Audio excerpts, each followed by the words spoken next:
신명기로 넘어오셨습니다. 민수기, 죄송합니다. 그래, 목사가 헛소리를 하면 바로 얘기를 해주세요. 그렇게, 우리는 요한복음을 묵상하다가 민수기로 넘어왔습니다. 이렇게 요한복음에서 정말 주님의 채취를 맡고 주님 바로 옆에서 뵌 듯 이렇게 묵상을 하시다가 갑자기 민수기의 말씀으로 굉장히 주님과 멀어진 듯한 느낌이 드시지 않았는지 모르겠습니다. 근데 중요한 것은 여러분 그래도 요한복음이 있다는 사실입니다. 원하시면 언제든지 요한복음을 피고 묵상하실 수 있고요. 4월 1일부터는 다시 요한복음으로 돌아가게 되어 있죠. 근데 중요한 것은 어찌되었든 모든 말씀은 한 곳으로 통하고 있고 한 말씀일 수밖에 없는 것이죠. 성경의 어디를 읽든지 그 말씀은 오직 한 분을 비추고 있습니다. 그 말씀을 우리가 붙들 때 우리의 삶이 하나님 보시기에 기쁘신 또 구별된 삶이 될 줄 믿습니다. 우리가 민수기를 이해할 때 민수기의 위치, 민수기의 자리를 좀 이해할 필요가 있습니다. 성경을 펼치면 처음 등장하는 책이 창세기죠. 창세기는 하나님께서 어떻게 섭리하셔서 천지 만물을 창조하셨는지 그 기록부터 시작되는 것이죠. 태초에 하나님이 천지를 창조하시니라 이렇게 시작된 창세기. 그러나 하나님의 피조물인 아담이 하나님을 배반하고 하나님을 등져서 그래서 하나님께서 그 아담을 다시 돌이키시는 이야기가 창세기 3장부터 시작되는 것이죠.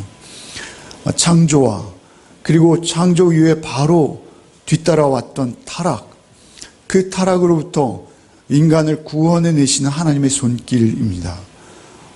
노아의 시대 다시 하나님께서는 심판하시고 그들을 구원하셨습니다. 노아의 가족과 그 식구들을 구속하셨으나 그들은 다시 또 바벨탑을 쌓는 것이죠. 그렇게 그들의 그 죄악이 관영해질 때마다 하나님께서는 그들을 찾아오시고 그들을 구원해내시는 구원의 하나님이심을 창세기에서부터 우리에게 보여주시는 것이죠. 창세기는 창조, 타락, 구속의 역사를 미리 예견하시고 예언하시는 그러한 책일 수밖에 없는 것입니다. 그 중에 아브라함을 부르시고 아브라함의 아들 이삭 그리고 그 이삭의 아들 야곱 그리고 그 야곱의 12아들들을 통해서 이스라엘로 세우시고 그 이스라엘을 오늘날 우리 교회 공동체를 대표하는 교회 공동체를 드러내는 그러한 공동체로 이스라엘의 모형을 하나님께서 세우시고 그들을 통해서 우리를 교훈하시는 것입니다. 그 창세기의 끝 무렵에 그들은 애굽으로 피난을 하죠. 그 애굽은 사실은 세상을 대표하는 그래서 죄와 죽음이 지배하는 땅이었습니다.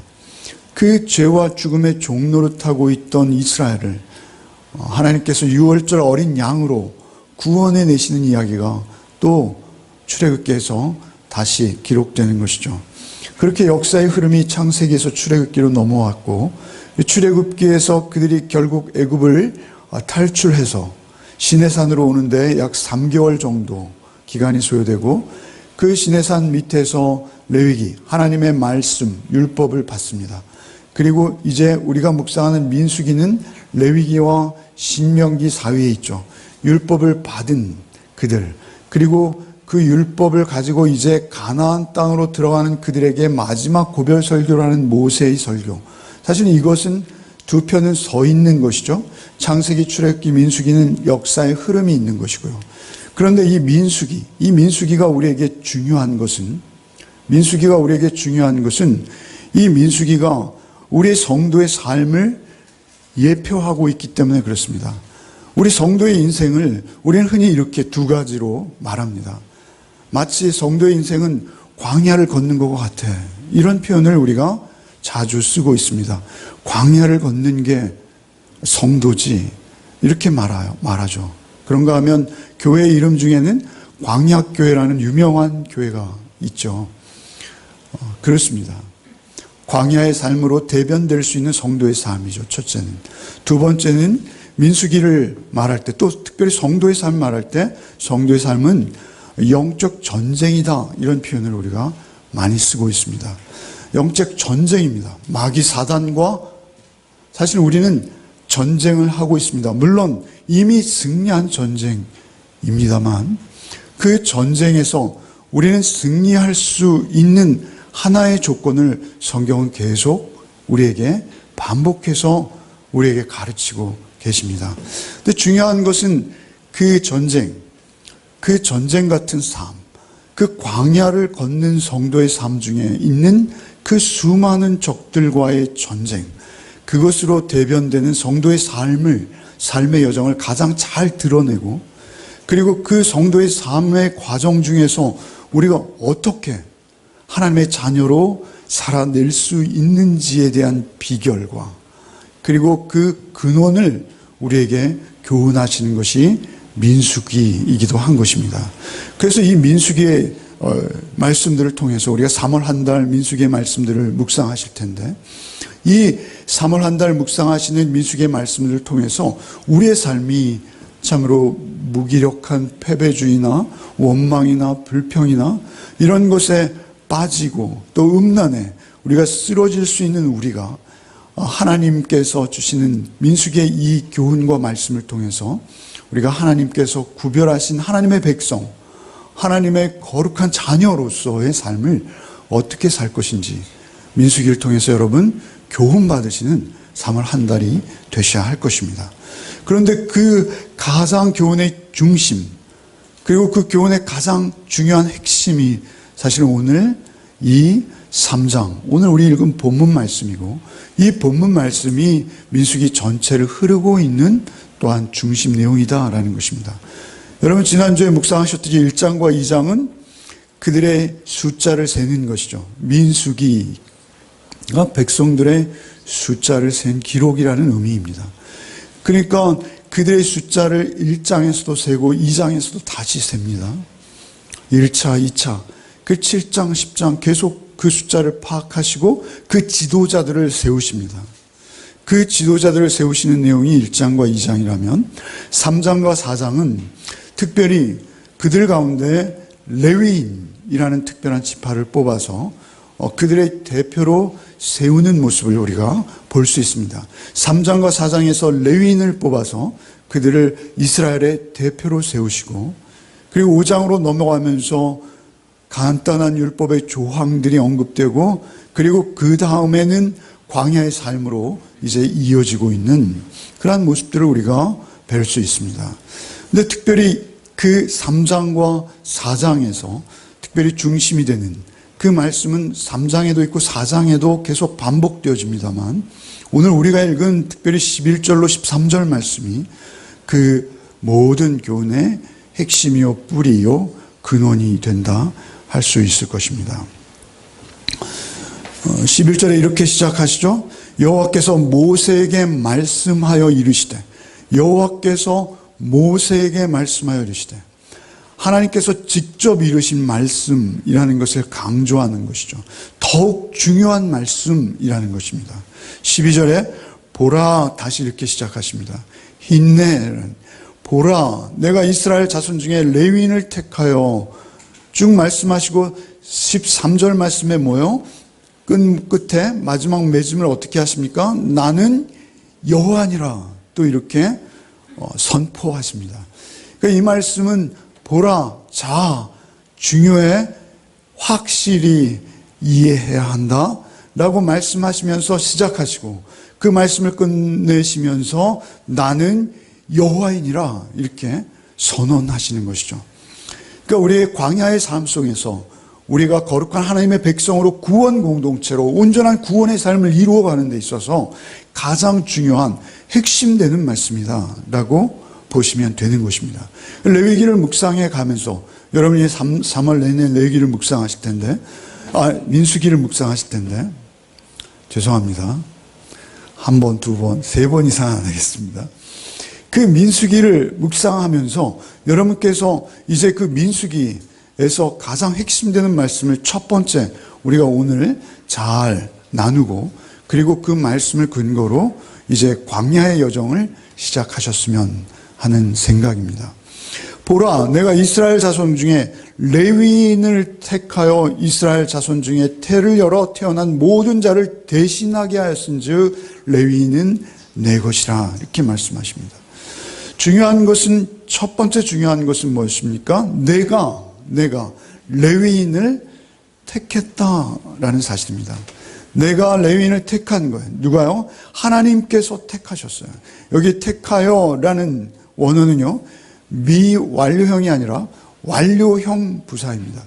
완료형입니다. 택하여, 완료형이에요. 그것은 무엇이냐면 이미 하나님께서 레위인을 택한 것은 그 이전에, 택하기 이전에, 에베소 말씀대로 창세 이전에 레위인을 택하기로 하나님께서는 이미 작정하시고 그들을 택하셨음을 말씀하시는 것입니다.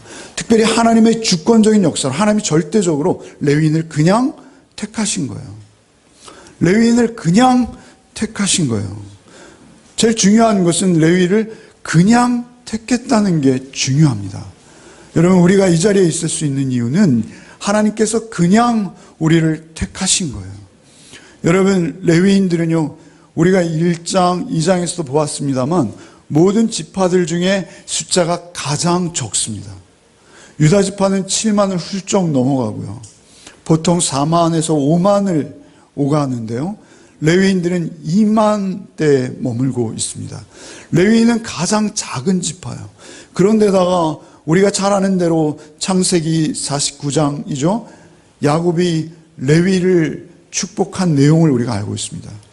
사실은 12 아들의 손을 하나하나 얹고 그리고 그들을 축복하는 야곱, 그런데 레위만큼은 축복이 아닌 완전한 저주입니다.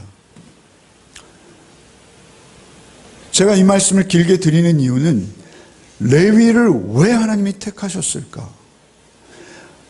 하나님께서 레위가 특별해서 택하신 게 절대 아니라는 것을 우리가 분명히 늘 잊지 않아야 한다는 것입니다. 사실 오늘 우리는 레위인으로 대변돼요. 근데 중요한 것은 그 레위를 택하는 이유는 무엇입니까? 우리 창세기에 레위가 받은 야곱의 축복을 한번 제가 읽어드리겠습니다. 시몬과 레위는 형제요, 그들의 칼은 폭력의 도구로다. 내 호나 그들의 모의에 상관하지 말저다. 내 영광아 그들의 집회에 참여하지 말저다. 그들이 그들의 분노대로 사람을 죽이고 그들의 혈기대로 소의 발목의 힘줄을 끊었음이로다. 그 노여임이 혹독하니 저주를 받을 것이요 분기가 맹렬하니 저주를 받을 것이라. 내가 그들을 야곱 중에서 나누며 이스라엘 중에 흩으리로다.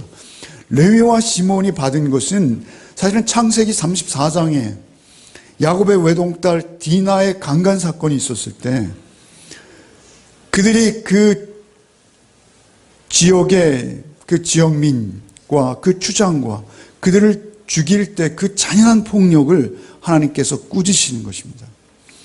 꾸짖으시고 야곱을 통해서 사실은 다 축복하며 한마디라도 축복이 들어가 있는데 시므온과 레위,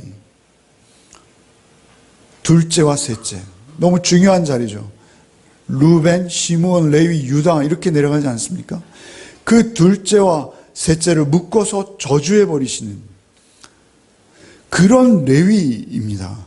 그런 레위를 하나님께서 택하시는 거예요. 그냥 조건과 이유가 없어요.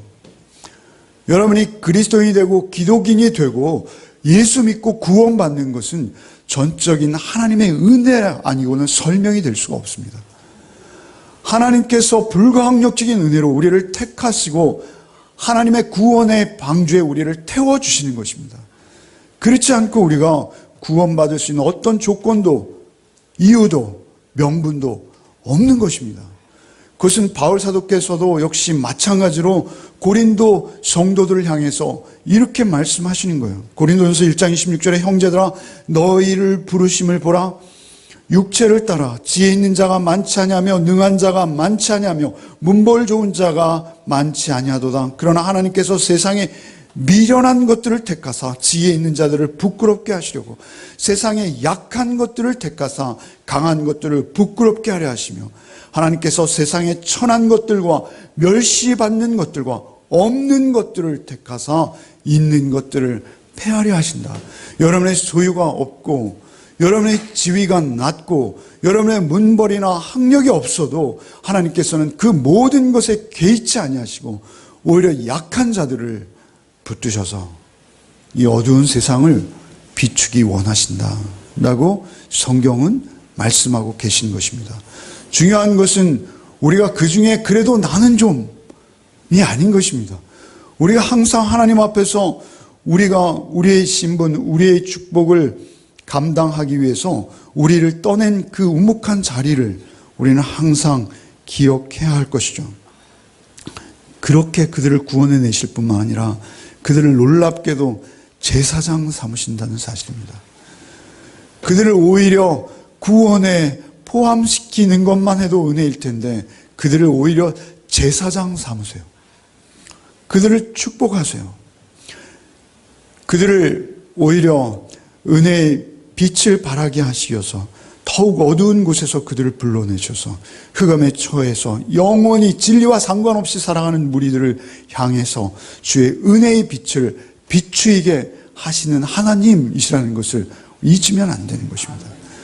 우리가 그리스도인 된 것은 죄가 없어서가 아니라 로마서 5장 20절 말씀에 바울 사도께서 죄가 더한 곳에 은혜가 더욱 넘쳤다라고 하신 것과 같이 우리를 그 죄로부터 돌이키셔서 그 죄를 다 토설하게 하시고 거룩한 하나님의 백성으로 부르셔서 왕같은 제사장 삼으시는 거예요. 우리 기도해 주셨습니다만 베드로전서 2장 9절 오직 너희는 택하신 족속이요 왕같은 제사장들이요 거룩한 나라요 그의 소유된 백성이니 이는 너희를 어두운 데서 불러내어 그의 기이한 빛에 들어가게 하신 자의 아름다운 덕을 선전케 하려 하십니다. 우리를 어두운 데서 불러내셔서 우리를 빛 되게 하시는 것입니다. 이것이 우리의 이야기입니다. 그것은 레위인들의 이야기가 아니라 사실은 우리의 이야기입니다. 어떤 주석에는 레위인들이 금송아지 사건, 출애굽기 32장에 금송아지 사건이 있을 때 레위인들이 특별히 하나님의 편에 섰기 때문에 그들을 선택하셨다라고 해설하는 해설서들이 많습니다. 그러나 절대 그렇지 않습니다. 모세가 이렇게 말하죠. 이에 모세가 진 문에 서서 출애굽기 32장 26절 이해합니다. 누구든지 여호와의 편에 있는 자는 내게로 나오라 하매 레위 자손이 다 모여 그에게 오는지라 모세가 그들에게 이르되 이스라엘 하나님 여호와께서 이같이 말씀하시기를 너희는 각각 허리에 칼을 차고 이 진 문에서 저 문까지 왕래하여 각각 각 사람을 그 형제를 각 사람이 그 친구를 각 사람이 그 이웃을 도륙하라 하셨느니라. 사실은 레위인은 그 이웃을, 그 형제를, 그의 친구들을 칼로 도륙하는, 베어 죽이는 잔인한 일에 부름을 받습니다. 그러나 사실은 그것은 하나님의 심판이라는 사실입니다. 그런데 이 레위인의 부름이 있기 전에 사실은 레위인이 자발적으로 나온 듯하나 레위인은 먼저 레위인으로 세움을 받았어요. 32장 이전에 우리가 출애굽기를 묵상해서 잘 아시겠습니다만 이미 레위인을 부르시고 오늘 이 3장에서 아론으로부터 시작하듯이 출애굽기 29장에 보면 32장에 금송아지 사건이 있고요. 29장에서 아론을 부르셔서 그에게 관유를 부으시고 29장 7절에 관유를 부으시고 9절에 띠를 띠게 하시고 관을 머리에 씌우시고 그리고 그를 거룩히 구별하시고 레위인들을 따로 세우시는 모습을 배울 수 있는 것입니다. 그러니까 결국 레위인이 그들의 심판의 도구로 사용되어진 이유는 하나예요. 하나님께서 그들을 선택하시고 부르셔서 미리 관유로 부으시고 머리에 관을 씌우시고 띠를 띄우게 하신 거예요. 띠는 진리의 허리띠요 머리에 관은 면류관이요 그리고 기름 부음은 성령의 충만한 은혜를 상징하는 줄 우리는 알고 있지 않습니까? 그렇게 그리스도인으로 그들을 부르셨기에 그들이 심판의 자리에까지 하나님의 도구로 쓰임받게 되는 것입니다. 그런데 그들이 심판하는 자들은 누구입니까? 놀랍게도 이스라엘입니다. 이스라엘. 그들의 이웃이에요. 그들의 친구예요. 그들의 형제예요. 그들의 부모예요. 그들이 심판의 도구로 쓰여지고 있다는 것입니다. 예수께서 오시면 이렇게 말씀하세요. 마태복음 19장 28절에 예수께서 가라사대 내가 진실로 진실로 너희에게 이르노니 세상이 새롭게 되어 인자가 자기 영광의 보좌에 앉을 때 나를 쫓는 너희도 12 보좌에 앉아 이스라엘 12지파를 심판하리라. 이렇게 말씀하세요. 이 말씀은 마태복음만이 아니라 누가복음에 너희로 내 나라에 있어 내 상에서 먹고 마시며 또 보좌에 앉아 이스라엘 12지파를 다스리게 하려 하노라. 이렇게 말씀하십니다. 고린도서 6장 2절에 성도가 세상을 판단할 것은 너희가 알지 못하느냐? 세상도 너에게 판단을 받겠거든. 이렇게 말씀하십니다. 우리는 세상을 판단하는 자들이에요. 계시록에 가면 더욱 또렷하죠. 또 내가 보좌들을 보니 거기 앉은 자들이 있어 심판하는 권세를 받았더라. 그게 성도라는 거예요. 하나님의 증거와 말씀으로 인하여 우리를 심판 자리에 앉히겠다. 이렇게 말씀하시는 거예요. 영원한 심판은 주님 홀로 하십니다. 선악간에 분별하시고 심판하시는 것은 주님의 일이에요. 그러나 우리가 그 심판의 자리에 우리가 동원된다라는 것입니다. 통치하다, 감독하다 이런 의미가 같이 있습니다. 보좌에 심지어는 우리에게 그 심판을 대행시키는 자리까지 우리를 들어 쓰시겠다라고 약속하시는 모습을 신약에서 뵐 수가 있어요. 레위인입니다. 여러분 레위인인 줄 믿으시기 바랍니다. 중요한 것은 그 레위인으로 우리가 부름받는다는 것이 무슨 의미입니까? 레위인으로 우리를 부르시는 것은 말이죠. 그것은 오직 한 가지입니다. 13절을 한번 읽어보겠습니다. 한번 읽어보겠습니다. 처음 태어난 자는 다 내 것임은 내가 애굽 땅에서 그 처음 태어난 자를 다 죽이던 날에 이스라엘의 처음 태어난 자는 사람이나 짐승을 다 거룩하게 구별하였음이니 그들은 내 것이 될 것임이라. 나는 여호와니라. 중요한 것은 레위인은 내 것이라고 말씀하세요. 그런데 그들이 하나님의 은혜로 산자가 되었기에 그들이 심판하는 자리에 쓰임받게 된다라는 것입니다. 그들이 산자가 되어진다라는 의미는 무엇일까요? 애굽에서 그들이 모두 죽임당할 때, 장자들이 모두 죽임당할 때, 여러분 장자는 제가 늘 말씀드리지만 대표성이에요. 대표성. 장자는 그냥 큰아들만 말하는 것이 아니라 우리의 자녀를 말하는 것이요 우리의 생명을 말하는 거예요. 여러분 사실 우리가 자식을 낳아보면 알지 않습니까? 자식을 낳아보면 자식이 나보다 더 귀하잖아요. 자식이 아프면 죽으면 내가 대신 죽어줄 수 있는 게 자식이라는 존재 아닙니까? 그런데 그 자녀, 장자가 다 죽임을 받았다는 것은 무엇이죠? 그것은 우리가 다 죄인이라는 것입니다. 우리가 다 죄로 죽어질 수밖에 없는 죄에 쩌들어 있는, 죄에서 도저히 벗어날 수 없는 근본적인 죄인이 바로 우리라는 것이고 그 우리를 하나님께서는 심판하실 수밖에 없다는 것입니다. 그렇게 심판하는 중에 레위인들, 특별히 이스라엘은 살았어요. 왜 살았습니까? 그들도 사실은 죽었어요. 그들도 다 죽은 거예요, 거기서. 죽었어요. 그런데 이스라엘은 살았어요. 왜 살았습니까?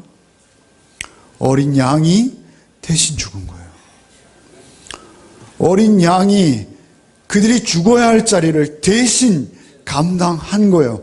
그래서 어린 양이 대신 죽은 그 어린 양을 그들은 그 장자들이 다 죽음에 이르는 그 끔찍한 지옥의 밤에 그들은 오히려 문을 걸어 잠그고 그 어린 양의 피를 문설주에 바르고 그들은 어린 양의 고기를 먹으면서 평안하게 그 밤을 지낼 수 있었던 것입니다. 심판은 있었어요. 하나님께서는 그 어린 양으로 우리를 구별해내십니다. 어린 양의 은혜를 받은 자만 우리가 그 심판으로부터 자유할 수 있는 것입니다. 아니, 그 심판의 도구로 우리가 쓰임받는 자리까지 우리가 인도함을 받는 것입니다.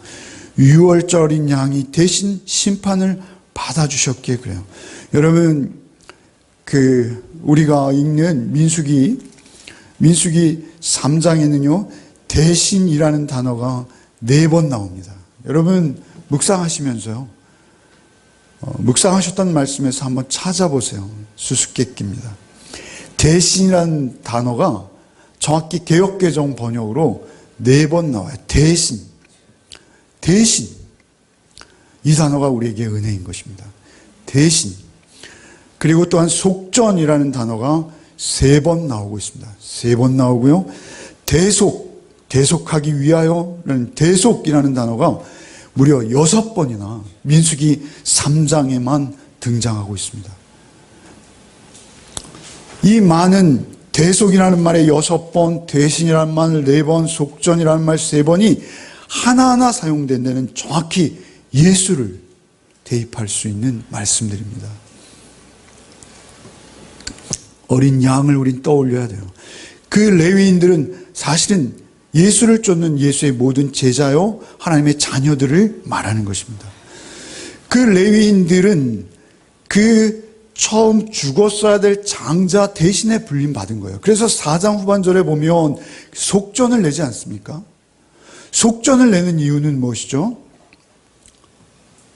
사실은 우리 모두 예외 없이 죽었어야 되는데 그 대속의 은혜에 감사하다는 은혜의 반응이 속전인 것입니다. 그래서 이스라엘 사람들 중에 레위인들이 섞여 있잖아요. 그죠? 제사를 드리러 갈 때 레위인들을 보잖아요. 늘 레위인들이 이스라엘 12지파는 각자의 진영과 땅이 있어요. 그런데 레위인들은 땅을 기업으로 주지도 않으셨고 도피성에 각자 흩어져서 살아야 됩니다. 그런데 그 레위인들이 그들의 흩어져서 그들이 살아갈 때, 그들이 제사를 드리러 성전에 왔을 때 제사장과 레위인들을 보면 누가 떠오를까요?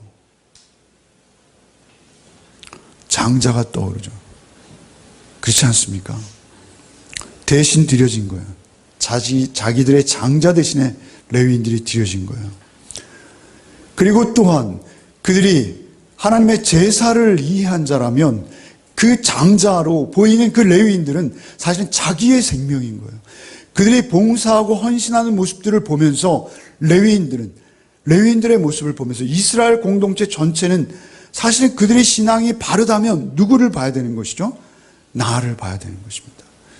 내가 저 자리에서 헌신하고 봉사하고 섬기는 자가 돼야 되는 것인데, 우리가 십자가를 보고 주의 은혜를 묵상하듯이 레위인을 보고 그 당시에 이스라엘 사람들은 저 자리는 내가 있어야 할 자리인데, 저 자리는 내 생명의 장자를 대신해서 대속한 레위인들이 지금 하나님 앞에 섬기고 있구나 라고 은혜의 눈으로 볼 수 있어야 이스라엘 공동체인 것입니다. 그렇게 볼 수 없다면 그들은 구원받은 자 아니라는 것이죠. 그러나 오늘날 우리의 신앙은 상당히 십자가를 불편해합니다. 뿐만 아니라 성경 전체는 오직 그 십자가와 어린 양 대신 예수 그리스도의 대속과 대신과 속량과 속전을 이야기하고 있음에도 불구하고 그것을 예수와 연결하는 것을 굉장히 꺼려합니다. 대속의 교리 자체가 사순절에나 반짝하는 교리가 되어버리는 것이죠. 그리고 자꾸 구약의 그 양과 짐승의 제사들을 이야기하면 그것은 도살장 신학이다, 이런 식으로 야유하고 꺼리고 이런 모습들이 우리에게 있어요. 왜 순전한 복음을 전하지 않습니까? 라고 그들에게 물으면 그들은 강변합니다. 강하게 변론합니다. 우리 십자가를 좋아한다. 우리 십자가 사랑해. 우리 십자가만 전해. 라고 강력하게 말하고 있어요. 그러나 그들은 구원받은 십자가의 은혜만을 취할 뿐이지 사실은 어린 양 되시는 예수를 온전한 그들의 삶의 주인의 자리에 모시지 않는다는 것이죠. 십자가의 대속의 은혜가 우리의 삶 전체를 지배하고 그 대속의 은혜가 우리의 삶 전체를 사로잡고 있을 때만 우리가 승리의 삶을 살 수 있음에도 불구하고 그것은 그저 사순절이나 어떤 절기에 잠깐 묵상하는 정도의 통과 의례 정도로 우리가 십자가를 대하고 있는 거 아닌지 모르겠어요. 오히려 그 짐승의 제사를 이야기하면 난폭하다 또는 비문명적이다, 야만적인 종교성이다, 이러한 인식을 우리에게 불러주고 있다는 것입니다. 그래서 우리는 사실 그 은혜의 중심에 들어가야 되는데 그 은혜의 중심에 들어가기보다는 그러한 제사들이 왜 구약에서 그렇게 끔찍하게 행해졌지라는 의문의 시선으로 우리는 구약을 바라볼 때가 얼마나 많은지 모른다는 것이죠. 그러나 그 많은 피의 제사들은 필요하게 하나님께서 성경에 기록해 주신 것입니다. 여러분, 우리가 큐티 말씀을 묵상하죠. 큐티 말씀을 묵상하면서 그 말씀을 계속 묵상해 오는 중에 여러분과 제가 말씀을 나누는 것이지 우리 교회가 내지는 저만 특별해서 그 십자가와 유월절 어린 양을 계속 강조드리는 것이 절대 아니라는 것을 여러분은 아셔야 합니다.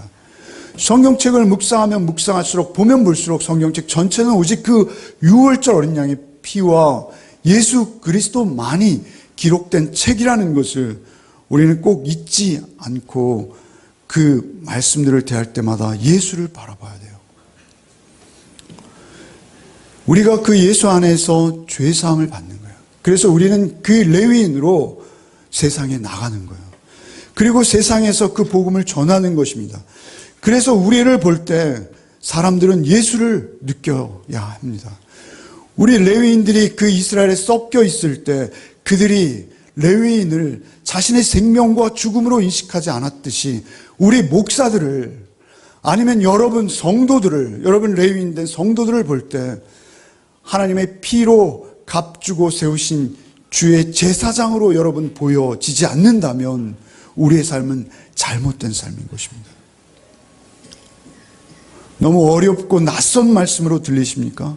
그렇지 않습니다. 지난 주간 전 뉴스를 보았습니다. 뉴스에 이런 게 방영되고 있었어요. 한 큰 대형 교회에 기자가 가서 왜 탄핵 집회에 성도들을 동원하십니까? 라고 인터뷰를 했습니다. 그러자 그 교회 관련자가 우리는 그런 적 절대 없습니다. 라고 부인했습니다. 그러자 그 기자가 그 영상을 다 촬영한 것과 그 목사님의 설교 중에 언급하신 부분과 그리고 그 교회 게시판에 줄비하게 붙어있는 탄핵 반대 집회 동료 포스터들과 그리고 그 집회에 가기 위해서 3월 1일 날 굳이 없는 예배를 만들고 그리고 예배 끝나자마자 교회 앞에 버스들을 줄비하게 대령하고 그 교인들을 실어 나르는 그 촬영 영상을 보여주자 기자와의 인터뷰를 거절하는 그런 모습을 우리가 보았습니다. 우리가 레위인이고 우리가 예수의 피로 구원받은 자라면 우리가 외칠 복음은 하나입니다. 회개하라. 천국이 가까웠느니라. 이게 우리가 외쳐야 될 복음이에요. 당신들이 저지른 그 악은 태극기로 아무리 애국으로 위장한다 해도 덮여지지 않습니다. 당신들이 저지른 그 죄는 오직 예수의 피로만 속해질 수 있습니다. 당신들이 회개하고 돌이키지 않는다면 하나님의 구원과 멀어지는 것입니다. 라고 예레미야나 이사야처럼 외쳐야 될 그들이 하나냐처럼 평강이 없는 그곳에 평강하다 평강하다 이에 물 것을 주면 평강하다 평강하다 외치는 바로 그 거짓 선지자의 모습이 아니고 무엇이겠습니까? 교회의 이름은 순복음입니다. 그런데 거기에 절대 복음이 없습니다. 평소에 그들이 중립을 그렇게 부르짖어 왔는데 이 위기 속에서는 오히려 그들이 정반대편에 적극적으로 가담하고 설교하고, 그리고 심지어는 성도들을, 그 거룩한 성도들을 그곳에 동원하고 있다라는 사실입니다. 우리는 분별할 수 있어야 돼요. 우리를 심판하는 자리로 우리를 부르셨다는 거예요. 우리는 분별할 수 있어야 돼요. 하나님의 공의와 하나님의 사랑을 나타내고 드러나는 자로 우리는 백성들 속에 섞여 있어야 되는 사람들이에요. 그런데 하나님의 공의와 사랑을 우리가 어찌 이야기할 수 있겠어요? 우리 대한민국에서 가장 많은 사람이 모여서 예배 드린다는 어느 교회도 넘볼 수 없는 독보적인 교회가 되었어요. 원래 오순절 교단은 미국에서도 2단으로 규정되었던 교단입니다. 우리나라에 들어왔을 때도 2단으로 규정되었어요. 그런데 그들이 언론사를 만들고 이것저것 벌이면서 가장 많은 교세와 성도의 수를 자랑하면서 이제 그들이 오히려 우리의 중심에 서서 한국 기독교 총연합회라는 그 명함을 걸고 탄핵 반대 집회 깃발을 들고 있다라는 것입니다. 그리고 세상 사람들은 온통 교회를 향해서 손가락질하고 있다라는 것입니다. 그것이 우리의 현실입니다. 그것이 우리의 자리예요. 여러분, 사실 이것을 볼 때 우리가 성경을 제대로 읽고 있는지 우리는 우리의 가슴에 손을 얹어야 합니다. 우리에게 하나님께서 요구하시는 거룩입니다. 내가 누구인지를 알고 내가 그 구원받을 수 없는 레위, 그 죄인 중에 괴수였던 나를 하나님이 십자가로 대속하셔서 부르셔서 구원한 거룩한 주의 백성이요, 이제는 하나님의 형상으로 회복되어서 하나님의 의와 진리와 거룩을, 사랑을 나타내며 요한복음에서 말씀하신 대로 이제는 그들의 죄를 씻기는 자로, 회개케 하는 자로 우리를 부르셨는데 우리는 정반대로 살고 있지 않습니까? 회개도 하지 않은 그들을 향해서 가장 폭력적인 언어가 있는 그곳에 군대여 일어나라, 계엄령을 선포하라, 박정희는 하나님이 우리에게 보내시는 하나님의 천사다, 이런 말들을 크게 써서 그것을 피켓으로 들고 있습니다. 그 모습이 우리 모습입니다. 사실은 그들을 우리가 욕하고 있습니다만 우리 개인의 나의 삶을 들여다봅시다. 내가 그 집회에 나가지 않았지만 우리의 삶은 어느 자리에 있는지요? 우리의 삶은 과연 여러분을 배울 때 레위인처럼 배우나요?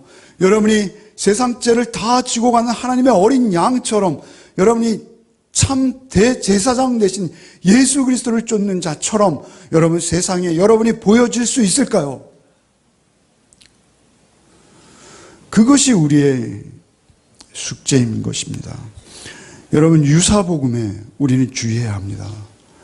유사복음은 죽음인 거예요, 여러분. 거기에 우리가 속해서 여러분 죽음으로 가면서도 내가 어느 자리에 있는지도 모른다면 항상 하나님의 일을 하고 하나님의 시대에 하나님의 말씀으로 깨우친 자들은 많은 숫자가 아닙니다. 여러분, 우리 3장 38절 한번 읽어보시죠.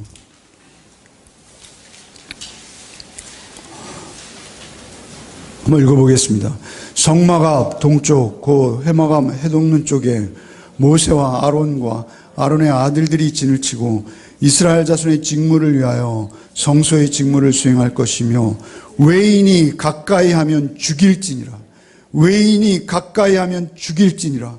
하나님이 너무 끔찍하지 않으세요? 여러분, 1장 15절도 1장 51절에도 외인이 가까이 하면 죽일지니라. 3장 10절에도 외인이 가까이 하면 죽일지니라. 3장 38절에 외인이 가까이 하면 죽일지니라. 계속 그 말씀은 18장까지 이어지고 있어요. 여러분, 왜 하나님께서 죽이라고까지 이렇도록 잔혹한 명령을 하실까요?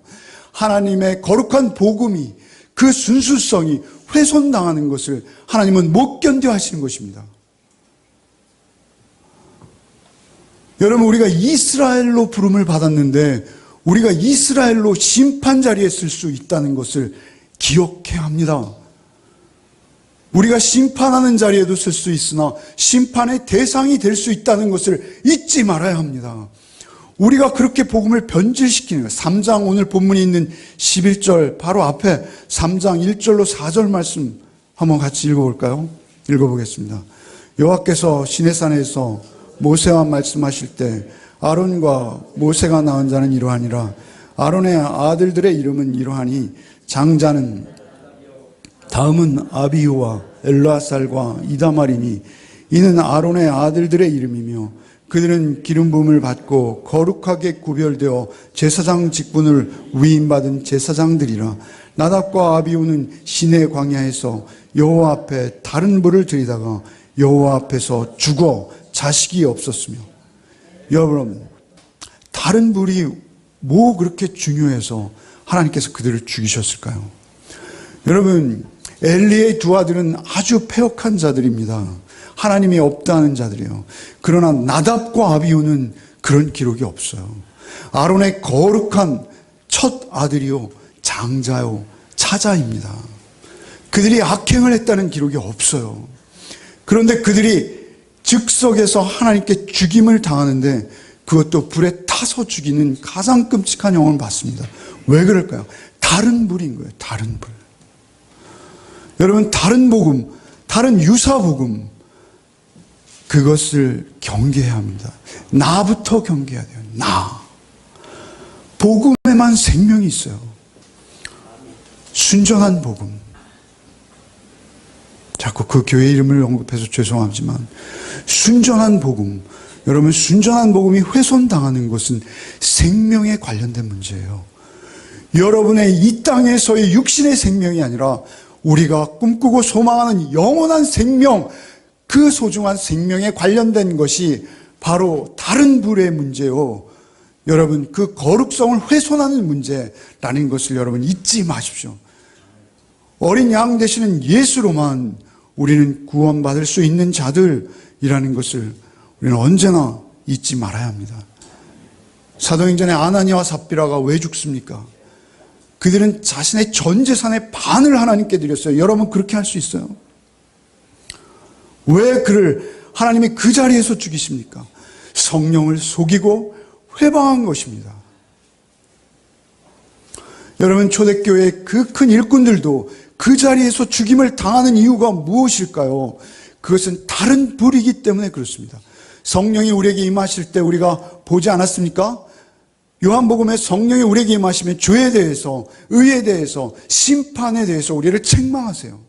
성령이 임하실 때 우리가 그 성령을 온전히 순전한 성령으로 받으시는 복이 있으시기 바랍니다. 성령을 환상으로 받지 마세요. 여러분, 우리는 예배를 말이죠, 아주 절제 없는 감정주의로 바꿔버렸어요. 내 감정을 만족시키고 내 의에 도취되어지는 것으로 예배를 대신해버렸어요. 기도를 말이죠, 우리는 만병통치의 주술, 마치 무당이 그 주문을 외우듯이 우리가 만병통치가 기도가 아닙니다. 성령의 인도하심을 우리는 신비주의로 오염시켜버렸어요. 우리의 믿음을, 우리의 세상 욕심을 이루어지는 긍정의 힘이라는 단어로 바꿔버렸어요. 우리의 모든 것들이 하나님의 거룩과는 너무 멀어져서 이단적인 것들이 정통으로 둔갑되어지고 오히려 욕망을 부채질하는 우상 종교로 타락된 그 자리에 여러분 가지 마십시오. 거기에는 죽음이 있습니다. 여러분, 공동체로 구원받는 것입니다. 구원 공동체인 거예요. 여러분, 이 땅이 소중하면 이 땅에 나가서 사세요. 오히려 그런 유사복음과 헛된 공동체에서 자기 만족을 얻는 그런 불상사는 없기를 바랍니다.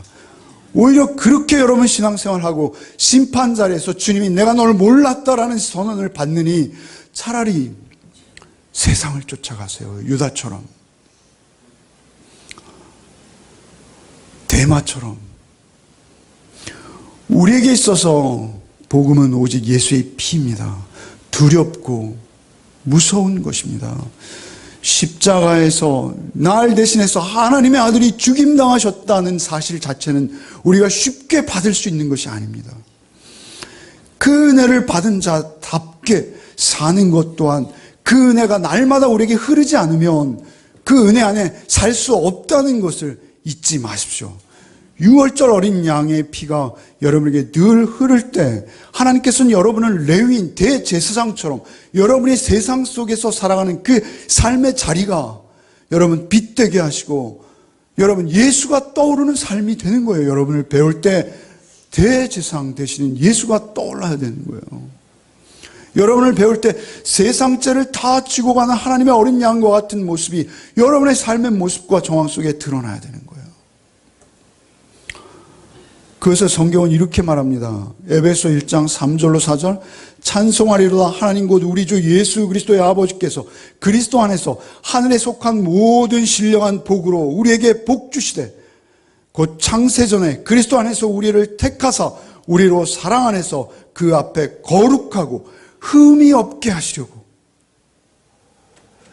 창세전에 레위를 택하셨듯이 우리를 택하사 그 앞에서 거룩하고 흠이 없게 하시려고 우리를 부르셨다. 성경은 말씀하십니다. 그 말씀이 우리의 구원인 것입니다. 에베소 1장 7절 말씀에 우리가 그리스도 안에서 그의 은혜의 풍성함을 따라 그의 피로 말미암아 구속 곧 죄 사함을 받았으니 그 피가 아니고서는 함부로 죄 사함을 이야기하면 안 되는 것입니다.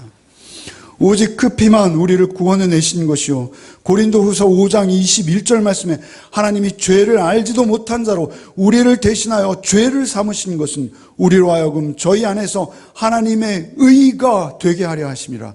하나님의 의는 무엇입니까 도대체? 하나님의 의는 그 아들 독생자를 우리에게 주셔서 죽음에 이르게 하시고 우리를 구원해 내신 것이 하나님의 의입니다. 여러분 자신을 태워서 이 땅을 밝히신 주님이 우리의 영원한 빛이십니다.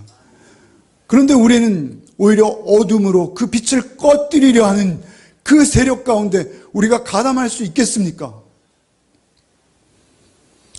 그러고도 우리가 구원을 이야기할 수 있겠습니까? 고린도전서 6장 19절 이하의 말씀에 너희 몸은 너희가 하나님께로부터 받은 바 너희 가운데 계신 성령의 전인 줄을 알지 못하느냐? 너희는 너희의 것이 아니니라 값으로 산 것이 되었으니 그런즉 너희 몸으로 하나님께 영광을 돌리라. 너희 몸은 너희 것이 아니라 하세요. 오늘의 말씀과 동일하잖아요. 너희는 내 것이다 말씀하세요. 왜요? 어린 양의 피로 내가 너희를 값주고 샀으니 너희는 내 것이다 말씀하세요. 하나님의 소유된 기쁨을 여러분 누리십니까? 하나님의 소유된 기쁨을 여러분 맛보십니까? 죄가 우리를 아무리 유혹할지라도 세상의 탐욕과 음란이 우리를 덮어올 때도 예수의 이름으로 여러분 그 능력을 날마다 경험하십니까? 그 능력이 여러분에게 하루하루 경험되시기를 바랍니다. 그 능력이 여러분의 삶의 빛이 되어서 여러분의 삶을 인도하시는 하루하루가 되시기를 바랍니다. 그렇게 매일매일 매일매일 말씀이 진리가 되어서 여러분이 크던 작던 성경에 여러분 대통령 되라 장관 되라 총리 되라 하지 않으십니다. 오직 성경에는 거룩한 내 양으로 너희를 구속하여 샀으니 너희는 내 것이다 말씀하십니다. 누구에게 인정받으려 하지 마십시오. 세상에 인정받으려 하지 마십시오. 하나님 앞에서 인정받는 거룩한 주의 자녀로 아무도 보지 않는 그곳에서 하나님의 자녀됨을 증거해내는 저와 여러분 되시길 바랍니다. 우리의 존재가 구원인 거예요. 우리가 어디 가서 무엇을 해서가 아니라 우리 있는 그 존재가 우리의 문설주에 하나님의 어린 양의 피가 발라져 있어서 나에게 항상 그 피가 흐르고 있는 것, 그것이 우리의 구원, 유일한 구원이라는 것을 여러분 또한 잊지 않는 한 주의 삶이 되시길 바랍니다.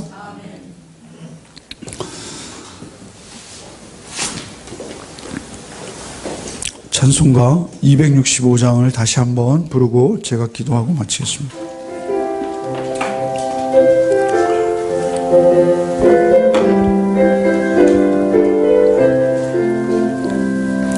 주 십자가를 지심으로 죄인을 구속하셨으니 그 피를 보고 믿는 자는 주님의 진노 면하겠네. 내가 그 피를 유월절 그 양의 피를 볼 때에 내가 널 넘어서 가리라. 흉악한 죄인 괴수라도 예수는 능히 구원하네. 온몸을 피에 담글 때 주의 진노를 면하겠네. 내가 그 피를 유월절 그 양의 피를 볼 때에 내가 널 넘어서 가리라. 심판할 때에 모든 백성 행한 일대로 보응받네. 주님의 피로 죄 씻으며 주의 진노를 면하겠네. 내가 그 피를 유월절 그 양의 피를 볼 때 내가 널 넘어서 가리라. 구주의 사랑 크신 은혜 보혈의 능력 의지하세. 심판의 불이 내릴 때에 주님의 진노 면하겠네.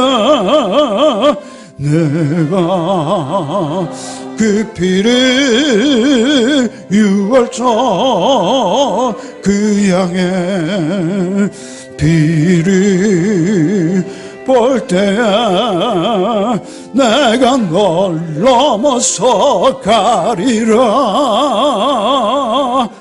아멘. 주님 감사합니다. 레위인을 그 죄악 중에서 부르셔서 하나님의 거룩한 제사장 삼으신 주님, 오늘도 우리를 부르셔서 이 땅에서 구별되어진 주의 백성으로 거룩의 삶을 이루어서 그 많은 죄악과 어두움 속에서 살아가는 우리를 통해서 이 땅을 비추이시고 또 우리를 통해서 살아계신 예수 그리스도를 전하게 하시고자 우리를 세우셨음을 믿습니다.